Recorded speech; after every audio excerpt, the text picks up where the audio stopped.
বলছি পাদুদা, শুনলাম নাকি তুমি এখানে সেটেলমেন্ট হয়ে যাবা। দেখছি সেরকম তো ইচ্ছা আছে।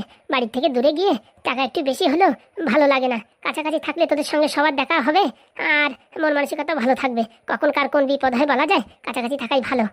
আমি তো তাই আগের থেকে বলছিলাম। ও বাবা, তাই নাকি? আমি জানতাম না তো। এই মানে আর কি স্বপ্নের ভিতরে বলেছিলাম। তা বলছি পাদুদা, নারকেল বেগম ম্যাডাম ডেকেছে, সব জিনিসপত্র রেডি তো? একদম রেডি। আমি একটু হাগু করতে যাব, যাই আমি নিয়ে আসছি। হ্যাঁ, তোরা বরঞ্চ যেতে থাক, নাই তো বস একটু। না না, একসঙ্গে যাব, তাহলে ভালো হবে। শুনলাম পাদুদা কটকটি নাকি এই ফুটো দিয়ে গুঁতো মারা হবে। খালি দেখ কটকটি দিয়ে আমি কি করি। তা পাদুদা, বৌদি নাকি শুনলাম আজকে আসবে। আর বলিস না, জ্বালা যন্ত্রণা আবার কপালে ঘুষাই আসলো। দেখো না পাদুদা, একটু যদি মানায় টানায় নিতে পারো। এই বারবার তো আর বিয়ে হয় না, আর সমাজের বুকে 2-4 বার করে বিয়ে করলি বদনাম হয়ে যায় মানুষ। এর জন্যই দেখো মানায় গুছিয়ে নিতে পারো নাকি। হ্যাঁ, বাবা কাকারা তো তাই বলছে। দেখি লাস্টবারের মতন, যদি থাকলো তো থাকলো, না হলে বাস, আর কোনো কথা হয় না, ডাইরেক্ট ডিভোর্স। পাদুদা, তোমার জীবনে আমি আর নাদনী এই দুর্ঘটনা এনে দিছি, হ্যাঁ তাই কিনা? না রে ভাই না, সব হচ্ছে কপালের ফেড়া। তোরা তো জোর করে বিয়ে দিসনি। আমি দেখেছি পছন্দ হয়েছে, বাড়ির লোকজন পছন্দ করেছে, তাই বিয়ে হয়েছে। সব হচ্ছে কপালের ফেড়া। কপালের ফেড়া নাহলে এরকম হয় নাকি? বলছি কি তাড়াতাড়ি তাহলে হাগু করে আসো। আমি আর লালদা বাইরে অপেক্ষা করছি। আচ্ছা ঠিক আছে। আরে বৌদি, চলে এসো কেন? না আসলে বুঝি ভালো হতো? আমরা কখন বললাম না আসলে ভালো হতো? না মানে তোমাদের এই চেহারার ভাবভঙ্গি দেখে সেরকমই মনে হচ্ছিল। বলছি ওদের সাথে কি এসব উল্টোপাল্টা কথা বলছো তুমি? হ্যাঁ, তাহলে কি তোমার সঙ্গে বলা দরকার ছিল স্বামী? পাদুদা, আমরা বাইরে অপেক্ষা করছি। তুমি তোমার কাজ বাজ ছেড়ে আসো। কোথায় যাবে স্বামী? দেখি বৌদির সাইড দেখি। আরে বাবা, তোমরা কোথায় যাচ্ছ? কি হলো, ওরকম হা করে আছো কেন? না মানে তেমন কিছু না। কোথায় যাবে শুনি? আমি কি ভুল সময় এসে পড়লাম? না না, তেমন কোথাও যাবো না। না না, গেলে যাও, কোনো সমস্যা নেই, আমি অপেক্ষা করছি। ওরকম কথা কেন বলছো? না মানে তোমার তো আমি পুরো স্বাধীনতা দিয়েছি। তোমার যা ইচ্ছে তাই তুমি তাই করতে পারো। বাড়ি আসতেই পারো, নাচতে পারো, ড্যান্স করতে পারো, মদ বিড়ি সবকিছু খেতে পারো, সবকিছু তোমার পারমিশন আছে। কি বলতে চাইছো তুমি ঠিক করে বলো তো? বলছি কবের টিকিট ব্যাগ ট্যাগ সব আমি গুছিয়ে বাড়ি থেকে চলে এসেছি। আমি কোথাও যাবো না, এখানেই থাকবো। ও মা, এখানেই থাকবে মানে চাকরি বাকরি কি ছেড়ে দিলে? না মানে আমাদের এই কলকাতা ব্রাঞ্চেও একটা অফিস মানে এখানে সেট আপ হচ্ছে। তাই স্যার বলছিল এখানেই থেকে যেতে আমায়। এই কলকাতায় থেকে যাবা? মানে হ্যাঁ, বাড়ি থেকে আপ ডাউন করবা? হ্যাঁ তাই ভেবেছিলাম, বাড়ি থেকে আপ ডাউন করলে কষ্ট কম হবে, আর তোমারও এখানে কষ্ট কম হবে। ওখানে একা একা থাকো তো, তোমার সময়ই কাটে না। এখানে বাড়ির লোকজন সবাই আছে, তোমার দাদু আছে, মাঝে মাঝে ঘুরে দিয়ে আসতে পারবা, তোমার বান্ধবী আছে, কোনো সমস্যা নেই। তা বাড়ির কাছে থাকলে পেমেন্ট কি কম দেবে না বেশি দেবে? সেটা এখনো ঠিক হয়নি, একটু কম দিলেও দিতে পারে। ও মা, তুমি এরকম হাঁ করে আছো কেন? তুমি কি খুশি না বাড়ির কাছে এখানে থাকলে? আমি তো তোমার জন্য সিদ্ধান্তটা নিলাম যে শুধু শুধু অত দূরে না গিয়ে এই কলকাতা থাকলেই ভালো লাভ হবে। না মানে আমি খুশি, আমার কোনো দিকেই অসুবিধা না। এখানেরও অসুবিধা না, ব্যাঙ্গালোরও কোনো অসুবিধা নেই। আচ্ছা ঠিক আছে, তাহলে তুমি বাড়িতে থাকো, আমি একটু কাজটা সেরে আসছি। কাজ সেরে আসছি মানে কোথায় যাবে? আমি এতদিন পরে বাড়ি আসলাম, কোথায় আমার সঙ্গে একটু সুখ দুঃখের কথা বলবে তা না, তুমি আমার ছেড়ে কোথায় যাচ্ছ? না মানে ওই নারকেল বেগমের বাড়ি একটু কাজ আছে। হ্যাঁ, ওই কাজটা মিটিয়ে আমি আসছি। ঠিক আছে যাও তাহলে। ও বাবা, মুখটা ওরকম করে দিলে কেন? এতদিন পরে বাড়ি আসলাম, কোথায় আমার সাথে একটু হেসে খেলে কথা বলবো তা না, তুমি এখন আমার ছেড়ে ওই নারকেল বেগমের বাড়ি যাচ্ছ? মানে কাজটা একটু আর্জেন্ট তো, আর একটু যেতেই হবে। আচ্ছা ঠিক আছে।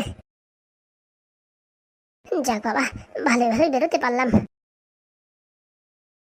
রাগ যা এমন হচ্ছে তো বলতে পারছি না। আমি বাড়ি আসলাম আর ঝপাত করে বাড়ি থেকে বেরোয় গেল। আগে যেরকম বউ বউ করে পাগল ছিল, এখন আর সেরকম দেখছি না।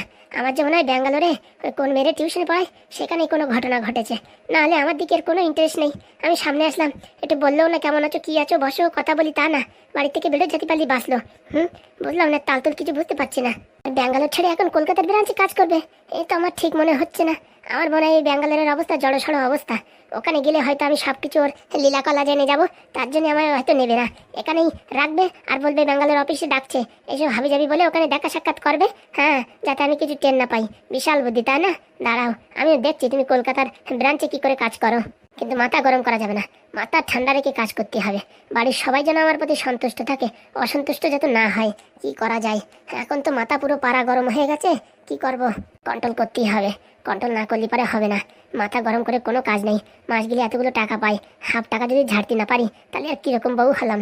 এক কাজ করি, শ্বশুরমশাই সবার সাথে ভালো করে হাসি খুশিতে কথা বলি, আর তারপরে রান্নাঘরে গিয়ে হাতে বাতে কিছু কাজ করি।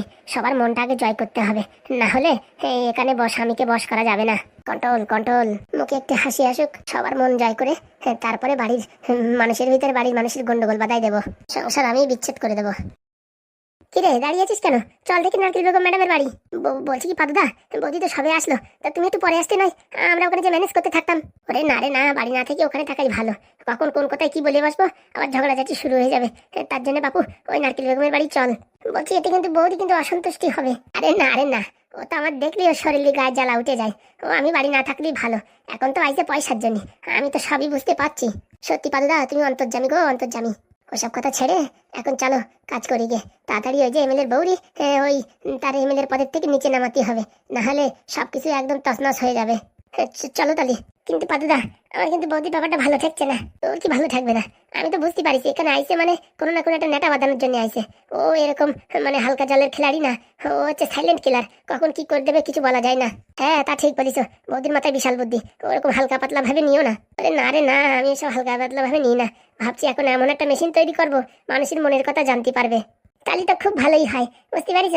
আমি আর লালদা ওই দিয়ে একটা ব্যবসাও শুরু করতে পারবো। লোকের হাত দেখে আংটি উংটি পরাই দেবো। তোর কতবার বলিস না দন, হ্যাঁ লোকের ঠকায় কোনোদিন টাকা ইনকাম করবি না। ওই তোমার কথাটা মাথায় রেখেই তো এখনো পর্যন্ত আমি পয়সা করে ইনকাম করতে পারতেছি না। না তো আগে কিরকম ঝাঁকাঝাক করে টাকা আসতেছিল। টাকাই সব না রে ভাই, টাকাই সব না। সৎ পথে চলবি, কয় টাকা কম ইনকাম করলে শান্তি আছে। কিন্তু লোকে যে বলে টাকা নাই তার কেউ নাই, টাকা আছে তার সব আছে, ওসব ভুল কথা রে ভাই, ভুল কথা। কে জানে বাবা, আমাদের কাছে টাকাও নাই, বুদ্ধিও নাই, আর সম্পত্তিও নাই। এখন কোনটা ঠিক কোনটা বেঠিক কিছুই বুঝতে পারছি না। চল কথা না বাড়িয়ে চল নারকেল বেগমের কাছে চল। চলো। ওটা বাড়ি এসে হাসি খুশি বুঝলাম না, যে মেয়ের মুখে সবসময় খিস্তি খাবারই লেগে থাকতো সেই মেয়ে এখন হাসি খুশি বিরাট বড় প্ল্যানিং কিছু না কিছু করার জন্যই আসছে যা দেখছি। কে জানে রে বাবা এখন বাড়ি কি হবে কি না হবে। নমস্কার মা, নমস্কার। হ্যাঁ বলেন, কি হয়েছে আপনার? বলছি কি মা, একটা সমস্যা নিয়ে আপনার কাছে এসেছি, যদি একটু সাহায্য করেন তাহলে খুব ভালো হয়। হ্যাঁ বলুন, সাহায্য কেন করবো না, আমি তো সাহায্যের জন্যই এমএলএ হয়েছি। বলেন কি করতে পারি আপনার জন্য। বলছি কি মা, আমার চাকরি রিটায়ার হয়ে গেছে, এই প্রায় 4.5 মাস হলো, এখনো সে পেনশন ঢুকছে না। একটুখানি তুমি যদি একটুখানি উপর মহলে একটু নাড়াচাড়া দিয়ে দাও না, তাহলে আমার কাজটা হয়ে যায়। পেনশন ঢুকছে না? আগে হ্যাঁ। তা মাসে কত করে ঢুকবে পেনশন ঢুকলে? ওই সব কিছু কাটিং টাটিং হওয়ার পরে 26-27 হাজার টাকা করে মাসে টাকা ঢুকবে। ও মানে তো ভালো বড় অঙ্কেরই চাকরি করতে। না সেমন বড় কোথায়, ওই হাই স্কুলের মাস্টার ছিলাম, এই আর কি। তো এই জীবনে তো অনেক মালকড়ি কামিয়েছো। আর বলো না মা, একটা মাত্র ছেলে, তার পিছনে টাকা ঢালতে ঢালতে সব শেষ হয়ে গেছে। ভাবছিলাম ছেলেটারে ডাক্তার বানাবো, সে ডাক্তার বানানোর পিছনে কত টাকা নষ্ট করেছি, কিন্তু চান্স পেল না। আমারই ভুল, ছেলের পিছনে সব পয়সা নষ্ট করে দিয়েছি। ওই এখান থেকে পয়সা নিয়ে নিয়ে হোস্টেলে মদ বিড়ি সব খেয়ে খেয়ে একদম জীবনটা নষ্ট করে দিয়েছে। পড়াশোনা তো নামের গন্ধ নেই, উপর থেকে আবার পয়সা করি সব ধ্বংস করে দিয়েছে। তার জন্য ছেলের উপর অত বিশ্বাস করতে নেই, মাঝে মাঝে যাইতে একটু দেখতে হয়। টাকা বললো আর ঘপাত করে দিয়ে দিলাম, সেসব দিলে কি হবে? বলছি মা, এখন টাকা পয়সার খুব দরকার। এখন নাকি বলছে সে নাকি ওই প্রাইভেটে পড়াশুনো করবে, তা টাকা অনেক টাকার দরকার। যে টাকা পয়সা ছিল তা মোটামুটি দিয়ে অ্যাডমিশন করিয়ে দিয়েছি। এখন আমাদের অবস্থা বিশাল কাহিল, যদি পেনশনটা না পাই না তাহলে খাওয়া দাওয়াই মুশকিল হয়ে যাবে। মানে সারা জীবনের ইনকামের টাকা সব ঢেলে দিতে ছেলের পিছনে? কি আর করবো বলো মা, ও যদি নিজের পায়ে দাঁড়াতে পারে তাহলে তো আমার মরেও শান্তি পাবো। তা ওসব কথা ছাড়ো, তা বলছি পেনশন আমি চালু করে দেবো, তা আমার কি দেবা বলো? মানে বুঝলাম না কথাটা। কথাটা হচ্ছে আমাদের এমএলএ ম্যাম আপনার পেনশনটা চালু করে দেবে, তা খুশি হয়ে তুমি ম্যাডামকে কি দেবা? মা দেখো, আমার তো এখন অর্থ করি সেরকম নেই, তা ভালো দেখে একটা শাড়ি কিনে দেবানি, আর 2 টোলা মিষ্টি কিনে দেবানি। ওইসব শাড়ি ফাড়ি মিষ্টি ফিষ্টির দরকার নেই, আমার দরকার টাকা, বুঝতে পেরেছো? এই ভোটে জিততে গিয়ে অনেক টাকা খরচা হয়েছে, আর তুমি কি ভোট দিয়েছো আমারে? হ্যাঁ ম্যাডাম, আমরাই তো ভোট দিয়ে আপনাকে জিতিয়েছি। মনে তো হয় না তুমি দিছো। এত করে যখন বলছো ওইসব কথা ছাড়ো, তা কত কি দিতে পারবো সেটা বলো। বলছি কি মা, ওই 2 থেকে 3 হাজার টাকা নিও ওখানে। পাগল নাকি? ওইসব সুচো মারে কি হাত গন্ধ করবো নাকি? ভালো অঙ্ক বলো, মাস গেলে 30,000 টাকা পেনশন পাবা, আর তুমি আমার 2-3 হাজার টাকা বলছো, এ কোনো মানে কথা হয়? তাহলে মা তুমি বলো কত দিতে হবে। এক কাজ করো, 2 মাসের পেনশনের টাকা দিয়ে দিও। 2 মাসের টাকা? হ্যাঁ, তো আমি তো চাইছি তোমার এই বিপদের দিনে, আমি তো কম টাকাই চাইছি। আমার জায়গায় অন্য কেউ হলে কমসে কম 2-3 লক্ষ টাকা চাইতো। আমি তো দেখলাম তুমি গরিব মানুষ, তার কাছে তার জন্য আর বেশি কিছু চাইলাম না, 2 মাসের টাকা দিয়ে দিলেই হবে। বলছি মা, 10,000 টাকা দিলে হয় না? এই দেখো, আমার কি ভাবিছো, ভিখারি ভাবিছো? হ্যাঁ, আমি তো মুখ ফুটে তোমার কাছে চাইছি, এসব তো কথা বলতি নাই, তোমার তো নিজের ইচ্ছে বুঝতেই হয়। হ্যাঁ, তা তুমি তখন তাই কথাই বলে যাচ্ছ, মেইন কথাই বলছো না, তার জন্যই তার মুখ ফুটে বললাম ওই 50,000 টাকা যদি দাও তাহলে আমি তোমার পেনশন চালু করাই দিই, না হলে যেরকম আছো এরকমই থাকো, কয়েক বছর লাগে দেখো তোমার এই পেনশন চালু হতি। ও ওরমটি বলো না মা। বলছি কি মা, তাহলে এক কাজ করো, ওই 30,000 টাকায় নিয়ে সেটেলমেন্ট করে দাও। 60,000 টাকা হয়, সেখানে 50, 50-এর থেকে 1 টাকা কমে আমি কাজ করবো না। 50,000 টাকা দিতে হবে? ওর থেকে এক চুল কম হলে হবে না। শোনো, ম্যাডাম তো কমই বলিছে। আর দাদু তুমি বোঝো, 6 মাস যদি টাকা না পাও, হ্যাঁ, তাহলে তোমার কত টাকা লস হলো। আর 6 মাস টাকা পালি, সেখান থেকে 2 মাসের টাকা ম্যাডামের মনে করে দিয়ে দিলেন, 4 মাসের টাকা তো লাভ হবে নাকি? আর ম্যাডাম তো রোজ দিন চাইবে না, এই একবারই চাইছে। হ্যাঁ, তাও চাইতাম না, ভোটে অনেক টাকা খরচা হয়ে গেছে তো, এখন সে পুঞ্জিতে পয়সা নাই, তার জন্য এখান থেকে ওখান থেকে ম্যানেজ করতে হবে। তা কি বলছো? আচ্ছা মা, ঠিক আছে। কালকে সকালবেলা 25,000 টাকা নিয়ে চলে এসো, আর তোমার পেনশন চালু করানোর পরে তোমার মোবাইলে মেসেজ ঢোকার পরে 25,000 টাকা দিও, ঠিক আছে? আচ্ছা মা। Aadhaar card, PAN card, voter card যা যা আছে সব কিছু এক এক কপি জেরক্স করে, ব্যাংকের বই জেরক্স করে আমার কাছে দিয়ে যেও, ঠিক আছে? কালকে সকালবেলা আমি দেখি যাবো অফিসে। আচ্ছা ম্যাডাম, অসংখ্য ধন্যবাদ। ঠিক আছে, আমার এখন কাজ আছে, তুমি আসতে পারো। আচ্ছা ম্যাডাম, আচ্ছা। এমনি না কি রক্তচোষা মানুষ রে বাবা। বলছি কটকটি, কিছু খারাপ বলেছি? না না ম্যাডাম, কিচ্ছু খারাপ বলেননি, কিন্তু কথাটা হচ্ছে কি, আপনি সরাসরি ডাইরেক্ট টাকা চাইবেন না, মানে বুঝলাম না। আজকাল মোবাইলের যুগ, ইন্টারনেটের যুগ, কখন কি ভিডিও বানায় ছেড়ে দেবে তখন সমস্যা হবে, অন্যভাবে আকার ইঙ্গিতই বলবেন। মানে বলবো যে জল খাবারের ব্যবস্থা করো, তাই তো? হ্যাঁ, মানে ওইসব না বললেই হয়, ওর জন্য তো আমি আছি। আমি বলবো, আপনি বলবেন কি আমার অ্যাসিস্ট্যান্টের সাথে কথা বলেন, ঠিক আছে? আমি সব সেটেলমেন্ট করবো। বাবা, এটা তো খুব ভালোই হলো। যত দোষ ফোষ যা আসুক আমার ঘাড়ের উপর দিয়ে আসুক, আপনার যেন কিচ্ছু না হয় ম্যাডাম। সত্যি কটকটি, যতই দেখি তোমায় ততই আমি অবাক হয়ে যাই। হ্যাঁ ম্যাডাম, এখন এই বুড়ো মানুষ বলে কোনো সমস্যা নেই, কোনো অন্য ছেলে পেলে হলি ভিডিও ভিডিও করে ছেড়ে দিলি পারে, তখন আপনার ছিট নিয়ে কাড়াকাড়ি শুরু হয়ে যেত। ছোট ছোট ভুল হয়ে গেছে, এরপর থেকে এরকম আর করা যাবে না। আচ্ছা ম্যাডাম, মনে রাখবেন। বলছি কি 50 চেয়ে খারাপ করিনি তো? না না ম্যাডাম, ও তো 50 কেন 70 চালিয়ে দিত। আর ওই বুড়ো সব মিথ্যে কথা বলে, বুড়োর কাছে টাকা পয়সা অনেক আছে।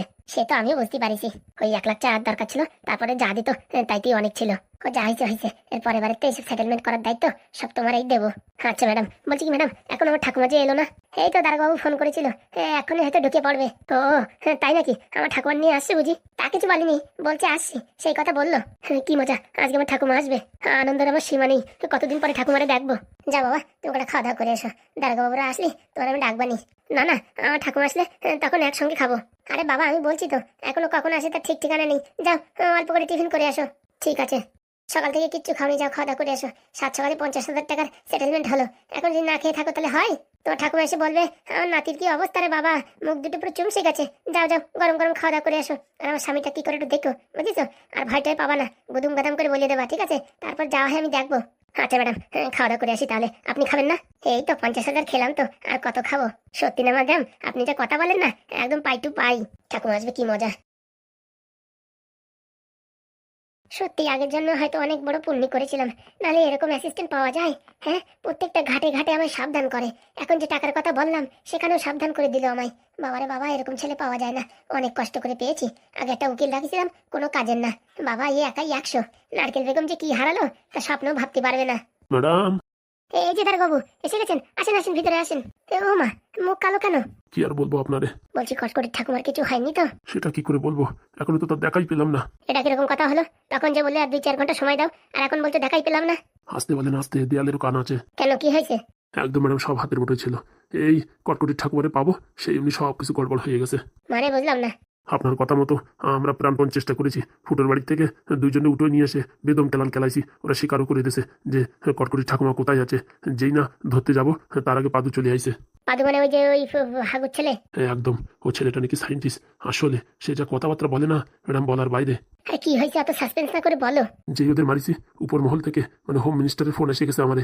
বলতেছে যদি চাকরি বাঁচাতে চাও ওদেরকে ছেড়ে দাও, আর ওদের কাছে যাই ক্ষমা চাও, নাহলে তোমার চাকরি থাকবে না। হোম মিনিস্টারের ফোন? হ্যাঁ হ্যাঁ ম্যাডাম। কি বলছো? হোম মিনিস্টারের সাথে তো আমার এখনো দেখা হয়নি, আর তোমার ঝপ করে ফোন করে দিল? হ্যাঁ, ওই পাদু বললো দাঁড়াও 10টা মিনিট সময় দাও, দেখাচ্ছি তোমারে। আমি তো ভাবছি আর কি ফাজলিমি করতেছে। ও বাবা, বাইরে যায় ঝপাত করে ফোন করতে, ফোন কাট হতে না হতে আমার ফোনে ফোন ঢুকিছে। এখন চাকরি বাঁচাতে যাইয়ে পাদুর হাত পাও ধরে ক্ষমা চাইয়ে ওদের 2জনটা ছাড়িয়ে দিয়ে আসলাম। এখন আমি কি করে বলেন ওই কটকুটির ঠাকুমারে আনিয়ে দেবো? তা তুমি মানে চাকরিটাই দেখলে? হ্যাঁ হ্যাঁ, আমার কথাটা রাখার চেষ্টা করলে না? বলছি ম্যাডাম, শেষ বয়সে যদি সাসপেন্ড হয়ে যেতে হয়, লজ্জায় মুখ দেখানো যাবে না। আপনি দরকার হয় আমার অন্য জায়গায় ট্রান্সফার করে দেন, তাতে কোনো অসুবিধা নেই, কিন্তু একদম সাসপেন্ড হয়ে গেলে গ্রামগঞ্জে মুখ দেখানো যাবে না। আপনি এখন আমার যেখানে ট্রান্সফার করবে করেন, আমাদের দুইজনেই ট্রান্সফার করে দেন। ও ছোটোবাবুই থানায় আছে, কোথায় কী হয় বলা যাচ্ছে না। এখন আমরা খুব বিপদের দিনে কাটাচ্ছি। আপনি বরং তো আমার এখান থেকে ট্রান্সফার করে দেন, আমরা যেখানে যাই সেখানে যাই মোটামুটি জীবনযাপন চালু করব। কিন্তু এখানে আর থাকা যাবে না মনে হচ্ছে, বিশাল কড়াকড়ি অবস্থা। কিছু হলেই ঝপ করে ফোন করে দেবে হোম মিনিস্টারে। বলছি আমারও কি কোনো বিপদ আছে নাকি? তা বলতে পারতেছি না, ও পাদুর যা তালতুল, ও অনেক বড় বড় দূর অব্দি হাত আছে। হাত দিনে ছোড়া নাক টিপলি দুধ বেরোয়, তার এত বড় বড় জায়গায় কানেকশন? বলছি ম্যাডাম, বয়সের ম্যাটার করে না, ম্যাটার করে মাথার বুদ্ধির। ওর মাথায় যে বুদ্ধি না ম্যাডাম, বলার বাইরে। হ্যাঁ, ওর কী ধরনের ভাবনা চিন্তা তা আমরা কোনদিন স্বপ্নেও ভাবতে পারবো না। ও যেসব জায়গায় যেসব কথা বলে আমরা তা জীবনে কোনদিন ভাবতেও পারবো না, আর না বিচার করতে পারবো। তাহলে এখন কি করব? সেটাই তো আমি ভাবছি। ম্যাডাম, দারোগাবু চলে আসছে? হ্যাঁ বাবা, দারোগাবু, আমার ঠাকুমা কই? কি হলো, কথা বলছেন না কেন? তোমার ঠাকুমারে খুঁজে পাতেও পালাম না। মানে এই কিরকম কথা হলো? হ্যাঁ, আপনাদেরকে 6 ঘন্টা টাইম দিয়েছি ম্যাডাম, আর এখন বলছে খুঁজে পেতেও পেলাম না। 6 ঘন্টা না, এখন আমাদের তোমরা যেখানে ট্রান্সফার করা করে দাও, ঠিক আছে, তাতে আমার কোনো দুঃখ নেই। এ আবার কি কথা? ম্যাডামের কাছে সবকিছু বলেছি, এক কথা বারবার বলতে পারবো না, কোথাতে কোন কথা ফ্ল্যাশ হয়ে যাবে বলা যাচ্ছে না। আর আমি যেখানে আসি এ কথাও জানাজানি হলে অনেক বড় সর্বনাশ হয়ে যাবে। মানে মানে কি? ওই সব কিছুর মূলে হচ্ছে পাদুর বাচ্চা পাদু। পাদু কি করিছে? পাদু হোম মিনিস্টার দিয়ে ফোন করাইছে। হোম মিনিস্টার দিয়ে ফোন করাইছে? হ্যাঁ, দারোগাবু ভাইকে ওদের বাড়ির লোকজনে ছেড়ে দিয়েছে। হ্যাঁ, বুঝতে পারিস? এখন তো মহাবিপদের ভিতরে আমরা আছি মনে হচ্ছে। তা বলছি, বলেনি ওরা আমার ঠাকুমা কোথায় আছে? এটুক বলিছে ওই নারকেল বেগমের কাছে আছে। নারকেল বেগম এখন কোথায় সারিয়ে রাখছে সেটা বলতে পারিনি। আর নারকেল বেগমের কাছ থেকে আনা মানে এই বাঘের মুখের থেকে খাবার ছিল নেওয়া। এখন কি করবো বাবা বলো? ওই পাদুরা হচ্ছে যত নষ্টের গোড়া, ওদেরই আগের থেকে এখান থেকে উচ্ছেদ করে দেওয়ার দরকার ছিল। আমার ঠাকুমারে পরে ছাড়াবেন ম্যাডাম, আপনি আপনার প্রশাসন সব ক্ষমতা দিয়ে আগে পাদুদের এখান থেকে বিদায় করেন। সেটা বোধহয় আর হবে না। কেন কেন হবে না? ম্যাডামের কাছে এখন প্রশাসন, ক্ষমতা, পাওয়ার সবকিছু আছে, কেন পারবে না? তোমার ম্যাডামের কাছে যা পাওয়ার আছে তার থেকে বড় পাওয়ার পাদুর কাছে আছে, নারকেল বেগমের কাছে আছে। কি বলছেন? আমি এখন এমএলএ হয়েছি, আমার হাতে পাওয়ার নেই? আপনি যতক্ষণ ফোন করে এদিক ওদিকে জানাজানি করবেন ততক্ষণ কেস খালাস হয়ে যাবে। মানে? পাদুরি হালকাভাবে নেবেন না। আমি যতদূর এখন যা বুঝতে পারছি, পাদুর মেইন টার্গেট হচ্ছে কটকটি আর আপনি। আমি মানে? আপনার সম্পর্কে যদি ওরা কোনো রকম খুঁত পায় তাহলে ভাববেন আপনার গদি গেল। এইটুকু আপনার ফ্রি অ্যাডভাইস দিয়ে গেলাম। আর ম্যাডাম, আমি যেখানে আসি কাউরি বলবেন না, তাতে আপনারও ক্ষতি হবে আমারও ক্ষতি হবে। সুখী থাকতে ভূতি কি লয়। বাবা কটকটি, এখন কি করবো বলো দেখি? এখন এমন চাল চালতে হবে, এক চালে সব শেষ। লাঠিও ভাঙবে না, সাপও মারা যাবে। মানে? এখন একটাই চাল আছে, ঘোড়ার চাল। এই চাল দিলেই পারে কিস্তিমাত। মানে বুঝলাম না। ওই পাদুর বাচ্চারা এখানে ডেকে আনাই সর্বনাশ হয়েছে। ওসব কথা ছাড়ো, এখন ঘোড়ার চাল দেওয়া কি করে সেটাই তো বুঝলাম না। আর পাদু ও ফুটো ওরা কেউরই ভয় পায় না, বুঝতে পারিস? ওরা একটা এলিয়েন, সে তো সবাই জানে। এখন যদি আমার এই ব্যাপারটা জানতে পারে কোনো কারণে যে আমি হাবিজাবি করে এমএলএ হয়েছি, তাহলে তো আমার সিটও থাকবে না। আর আমার বড় তো এখন আমার বিপক্ষে, আর ছেলেটার জ্ঞান ফিরলি সেও তো বিপক্ষে। তার মানে তোমার আর আমার জেলে ঢুকা মানে কনফার্ম। কত সোজা না, এখনো ঘোড়ার চাল বাকি আছে। ঘোড়ার চাল বাকি মানে যে করে হোক পাদুরি এখান থেকে হাঁটাতে হবে। ব্যাঙ্গালোর না কোথায় ছিল, সেখানে হাঁটাতে হবে। ও হাঁটিয়ে গেলি তারপরে আমাদেরকে আর কেউ কিচ্ছু করতে পারবে না। এদিকে সবকিছু আমরা ক্লিয়ার করে দিতে পারবো রাতের অন্ধকারে। কিন্তু ও ব্যাঙ্গালোরে যাবে কিনা তার কোনো ঠিক ঠিকানা আছে? বলছি ম্যাডাম, আপনার কাছে কত টাকা আছে? টাকা তো এখন সেরকম বেশি নাই, 2-3 লাখ টাকার মতন আছে। কমসে কম 5 লাখ টাকা দরকার ম্যাডাম। কেন, বাইরের থেকে লোকজন ভাড়া করে আনবা নাকি ওদেরকে এখান থেকে একদম সাফ করে দেওয়ার জন্য? না না ম্যাডাম, এমন চাল চালতেই হবে। লাঠিও ভাঙবে না, সাপও মারা যাবে, আমাদের উপর দোষও আসবে না, আর আপনার গদিরও কোনো অসুবিধা হবে না। বলছি বাবা, একটু খুলিয়ে বলো, আমি আবার কম বুঝি। বলছি এখন আমাদের ঘোড়ার চাল হচ্ছে ওই পাদুর বউ। পাদুর বউ মানে? শুনেছি পাদুর বউর সাথে পাদুর পটে না, ওর বউর খালি পয়সার দরকার। সত্যি কটকটি, তোমার মাথায় যা বুদ্ধি আর কি বলবো। বলছি ম্যাডাম, টাকার ব্যবস্থা করেন। 5 লাখ টাকা যদি ওর বউরি দিয়ে আমরা বলি এই করো, তাহলে অবশ্যই করবে। পাদুর নিয়ে মেইন তো এখান থেকে হাঁটাতে হবে, আর ওর বাড়ির সাথে ওর যোগাযোগ বন্ধ করাতে হবে। বাস এইটুকু করতে পারলি আমরা জিতে যাবো। নাহলে কিন্তু ম্যাডাম আপনার গদি থাকবে না, বলে দিচ্ছি। সত্যি মাঝে মাঝে মনে হয় কি, কটকটি তোমার একটু চরণ ধুয়ে আমি একটু জল খাই। সত্যি বাবা, তুমি এত বুদ্ধি কোথা থেকে পাও? এখন ম্যাডাম আমার প্রশংসা করার সময় না, এখন আমাদের চাল চালার সময়। যে করে হোক পাদুর বউর সাথে আমাদের একটা মিটিং ফিক্স করতে হবে। তা পাদুর বউ কি আমাদের সাথে কথা বলবে?